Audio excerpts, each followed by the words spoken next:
tried. I genuinely tried. I actually went digging through the darkest corners of the internet to find something, anything vaguely positive about Donald Trump. Because I feel like everyone's bashing him, the UN speech and all kinds of missteps that he's been making. So I thought, let me go and find something positive about the Donald. Well, 10 hours of my life that I will never get back because do you know what? I found nothing, absolutely nothing. In fact, I found even more stuff. Not one single redeeming scrap. So this was my archaeological expedition. I went digging deep and I failed miserably. So yeah, let's just call it what it is. It was a complete failure, but I was really excited at the prospect of finding something positive about Donald Trump. So what are we going to do today? Well, first, I would like to play the clips of all the missteps from this week. Just 1 week. Just 1 week because, our etiquette-free little Cheeto just kind of went off the rails. When it comes to history, he is totally ignorant. He's a blowhard. He's a walking diplomatic incident. And my favorite one, he's an ego with a spray tan. And then we have to talk about Windsor and what he did on the sheets in Windsor blows your mind. He is the loudest man in the room. The Donald is the loudest man in the room, but somehow he is the least informed. Now, couple things that I want to do with you guys today. First, we're going to break down some of those clips. We're going to ask ourselves, WTF was he thinking? And then I want to introduce a new segment. I want to break down vocabulary. 10 words, maybe 9, we'll see, that we can really use to talk about Donald Trump. But is this really about Donald Trump? Or is it vocabulary that we can use to talk about a boss who's a blowhard? Or maybe a family member who drives you crazy? Someone who's rude, someone who's arrogant, someone who's brash, someone who's pretending that they know what they're doing. People who are delusional, incoherent, and embarrassment. But I can't exactly talk about a family member directly, right? So let's use Donald Trump as my muse. Now, first things first, the UN speech. Let's roll that clip. So much went wrong. The UN speech, 3 words. 3 words, people: delusional, incoherent, embarrassing. If bullshit were an Olympic sport, he would take gold, he would take silver, he would take bronze. And through it all, he would still be complaining that the judges were rigged because that is Donald Trump. Bullshit galore, BS. And in that UN speech, he said 3 things that belong in an insane asylum. Especially the one between Azerbaijan and Armenia. To think that we settled Azerbaijan and Albania as an example.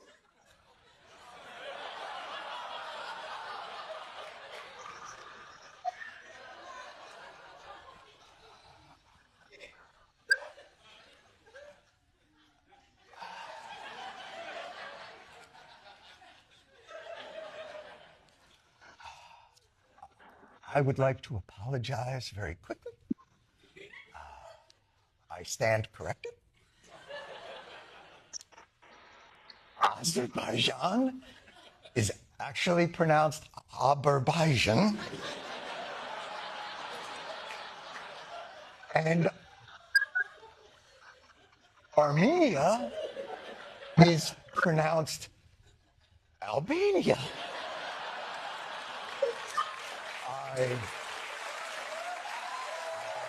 In a padded room, he rambled. He loves to ramble. the biggest, the best, my friend, great guy. Well, he rambled about world leadership, as if he actually read the briefing, but I don't think he has the attention span to read anything longer than a meme. And then, second, he pretends, I love the way he pretends to know everything about diplomacy while, let's be honest, he insulted half the planet in under 5 minutes. But he pretends. He's really good at pretending. He's brash, he's arrogant.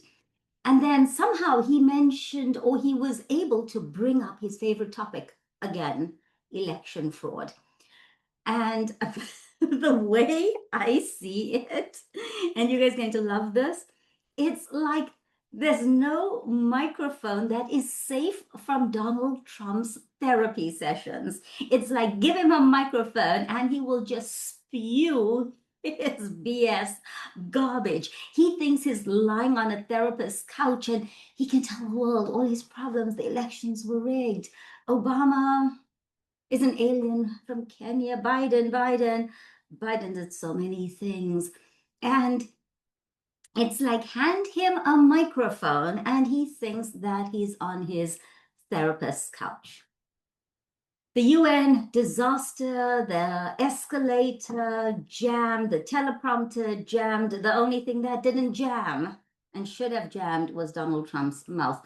Apparently, there's a huge investigation, big, huge, the biggest, about the escalator. I mean, I've had escalators jam while going up and down the metro in Milan. Things happen, but apparently it's a conspiracy. It's a conspiracy. So there's a huge investigation going on into it. But that was just the UN. That wasn't the big story. Let's talk about Windsor. Let's talk about his disaster at Windsor Castle. So King Charles invites him. That was mistake number one.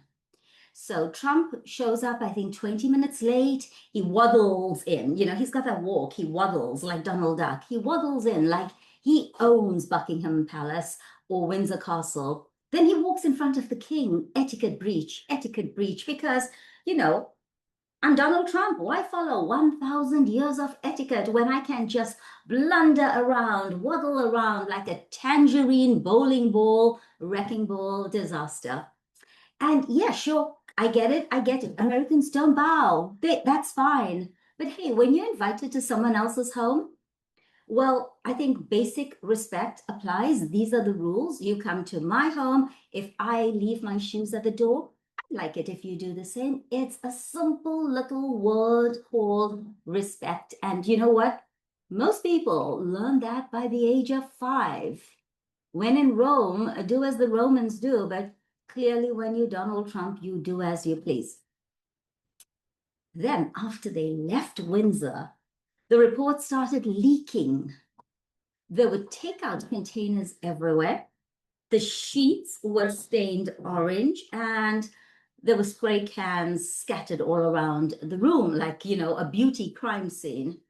Apparently he and Melania slept in separate rooms, and that's a-okay. That's a-okay because even the Queen and Prince Philip slept in separate rooms. But Trump and Melania, honestly, I mean, who can blame her? Who can blame her? Separate rooms? I'd take a separate continent. Now, let's move on to Melania. She made some interesting fashion choices. And then there was this lovely little spat on the plane, an argument. There was finger pointing, there were icy faces. It had the whole Cold War aesthetic going on. So I didn't say an argument, I didn't say a fight, I said a spat. And you think, oh, that's enough chaos for one. I'm tired just listening to it. But no. Trump was not done with us yet. He went straight to the bottom of the barrel. He really did. I don't think he even knows what he said. So he meets with President Erdogan of Turkey. And this is a man who is already accused of silencing opposition. These are not my words. This is just what's out there on the internet, right? So what does Trump say to him? What does Trump say to him? He says these exact words. You know all about rigged elections. OMG. Now, was that a confession? Was that an insult? Was he asking to be unlived? Was it a diplomatic suicide note? Did he even understand the words, the garbage falling out of his mouth? Nobody knows. Nobody knows. Not even Trump.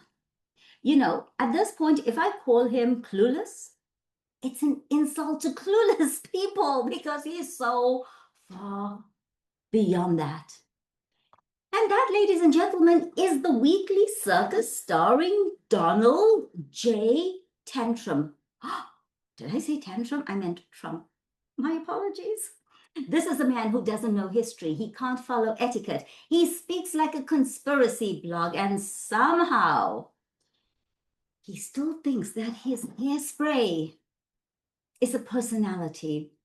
Now, what I'd like to do for those of you who really want to elevate your English is dive into the vocabulary that can be used to describe Donald J. Tantrum. Let's do it. Turns out, rigged election, he knows about rigged elections better than anybody.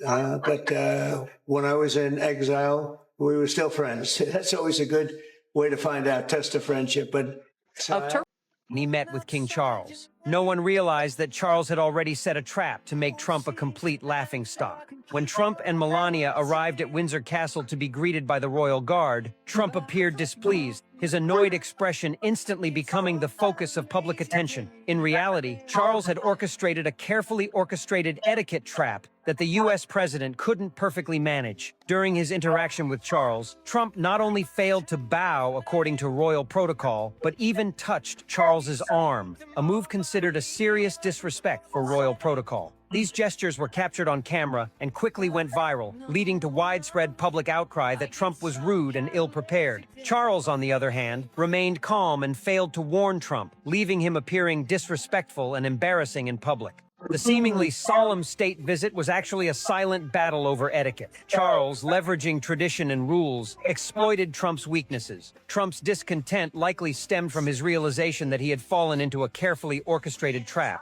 Let's start with bombastic. Bombastic is someone who is high sounding, right? But little meaning. There's nothing there. There's no substance. It's kind of over the top rhetoric. So his speeches are all bombastic. I don't know of a speech that he's ever made that isn't bombastic. It's high sounding. It sounds very impressive, maybe for the 50 some odd % of people who voted for him, but for the rest of us, we see through it. Bombastic, definitely a word that we can use to describe Donald Trump. There's little meaning in what he says. It's just bombastic, bombastic, beautiful word. And he's brash. Oh yes, Donald Brash Trump. Brash means he's bold, it's assertive, but it has a negative connotation because it's often rude, it's tactless. Like when he said that to Erdogan, that's brash, it's also tactless. It's like calling someone out straight to their face. And his comments, his brash comments, really do shock many viewers. There are so many times when I'm just sitting there thinking, did he really say that? He is incredibly brash. Another word that can be used to describe Donald Trump is polarizing. Polarizing, and this is a very, very important word in 2025 because polarizing means causing strong divisions, causing controversy among people. And I think we can see that America is divided. We've really got two very different factions, right? And I think Trump is a president who doesn't bring people together. He doesn't unite. He's polarizing. He's polarizing. He causes strong divisions. He causes controversy. And maybe you have someone in your family who is polarizing, who's basically a troublemaker who pushes people apart. Then we have the word unpredictable, and I'm pretty sure you know this one.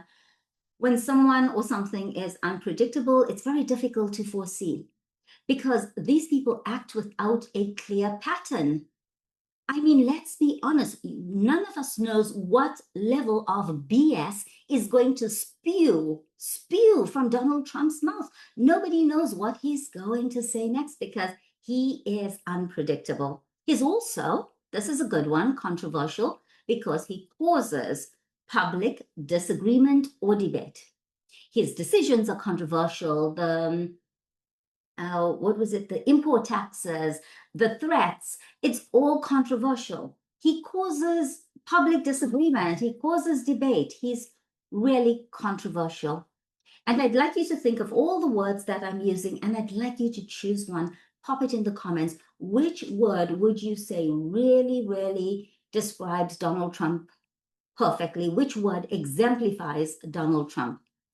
Another word is blunt. Now, if you're thinking blunt is about a knife that's not sharp, yes, that's also blunt, not sharp.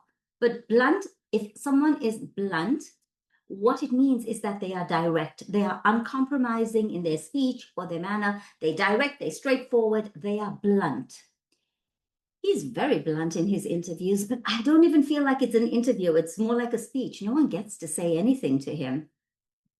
This is such a beautiful word. Now, think of flamingos. I love flamingos. Flamingos.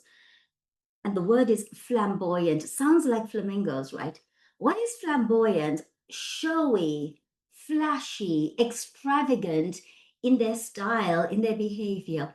Think of a designer who is or was flamboyant. A musician, Freddie Mercury, right? Flamboyant. Maybe Michael Jackson, flamboyant. I think in Italy, there's Damiano, flamboyant. There are lots of designers who are extremely flamboyant, outrageous designs. Giorgio Armani passed away recently. Was he flamboyant? I don't think so. But when I think Dolce and Gabbana, flamboyant, and Donald Trump is flamboyant. It's all a show. It's a circus. It's flashy. It's extravagant. It's flamboyant. And is he overconfident? Yes. He is so excessively sure of himself. There's no one more handsome, more intelligent, more articulate, more. He is overconfident and he takes risks without caution. This is negative. It's scary. I'm so glad I'm not American and I don't live there. But for the world, yeah, this kind of brashness, flamboyance, overconfidence, it's just too much. And then we have defiant. Donald Trump is most definitely defiant. He does not know the word no. He does not respond well to the word no. I would say the word no is his trigger. Tell him no, and he becomes openly resistant to authority, to opposition. He's shutting down the government. He's doing so many things that are, quite honestly, I think illegal.